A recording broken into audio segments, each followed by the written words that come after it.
बिस्मिल्लाहिर्रहमानिर्रहीम।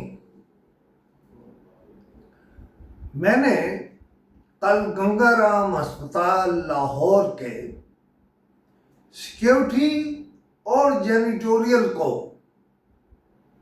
तमाम तरजीहात पर से पूछ रखकर सिक्योरिटी और जेनिटोरियल के लिए आउट ऑफ टर्न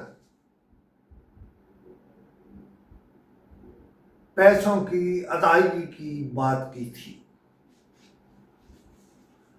मुझे वजीर सेहत पंजाब जनाब ख्वाजा सुलेमान रफीक के तवस्सुत से मोहतरमा मरियम नवाज चीफ मिनिस्टर पंजाब से ये कहना है कि इसमें आपका एक एमपीए भी इन्वॉल्व है और इस पैसे की अदायगी में से 30% कमीशन भी अस्पताल को दी गई। लेकिन और एक मजे की बात बताऊं, जो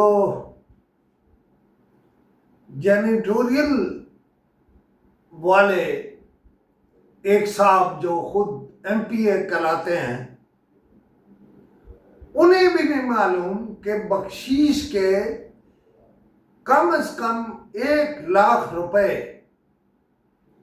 गायनी से उठाए जा रहे हैं।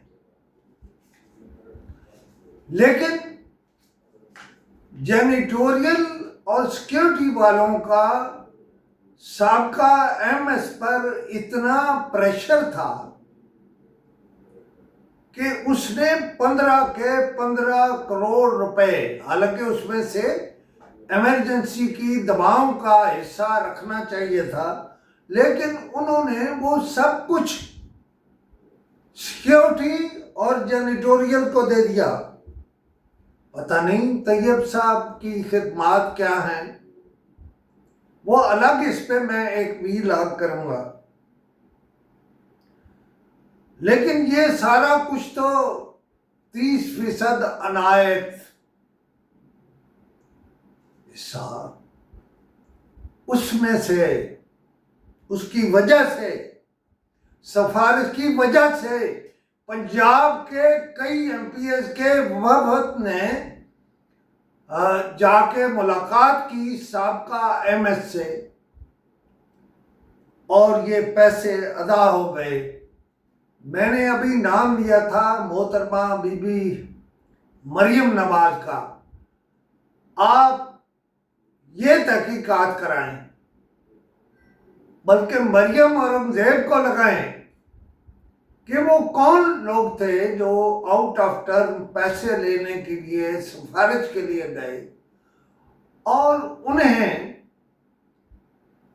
उन एमपीएस को कोशिश करें कि वो मुस्लिम लीग में ना रहें। ये वो फार्म वाले हैं सारे, तो पैसे ले गए हैं वो। देखें, अगर अस्पताल की इमरजेंसी को दवाएं नहीं मिलेंगी तो क्या होगा? लोग मर जाएंगे। और अगर एक मरीज भी मरा दवाई ना लेने के बगैर, तो क्या मोहम्मद रसूलुल्लाह सल्लल्लाहु अलैहि वसल्लम की उम्मत के ये लोग अगले जहान दवाई नहीं देंगे? कि हमें दवा नहीं मिल रही थी, लेकिन सिफारिश पर पैसे मिल रहे थे। मैं मानता हूं कि पंजाब एंटी करप्शन को तकरीबन ख़त्म कर दिया गया है, लेकिन मैं डीजी एंटी करप्शन से कह रहा हूं कि आप इस 15 करोड़ की अदायगी का नोटिस लें और मोहतरमा मरियम नवाज भी अहकामात दें कि ये अदायगी कैसे हुई, किसको हुई, मैं नाम बोल दूंगा, मुझे एग्जैक्ट मालूम है कि पैसे किसने लिए हैं। देखें, ये भी आपको मालूम होना चाहिए मरियम बीबी कि पंजाब के कौन कौन से एमपीए मिलने गए थे जो इस सिफारिश कल्चर का हिस्सा बने। इन सबको डी सीट कर दें, सीटें आपको मिल जाएंगी वापस। और दूसरा, मुझे ये भी कहना है कि ये साबका एमएस अभी तक सर्विस में क्यों है, उसकी सर्विस क्यों खत्म नहीं हुई। मैं क्या कह रहा हूं, मैं कह रहा हूं कि उसकी सर्विस अभी तक खत्म क्यों नहीं हुई। उन्हें ये इंक्वायरी मुकम्मल होने तक कोई जिम्मेदारी भी ना दे। और मैं ये भी एक सवाल छोड़ रहा हूं और तमाम हुकूमत वालों के लिए, हुकूमत के जिम्मेदारों के लिए, कि ये भी तहकीकात कराएं कि पिछले 10 साल से जैनिटोरियल का ये ठेका इसी फर्म को क्यों मिल रहा है। मैं एक और बात कहना चाहता हूं।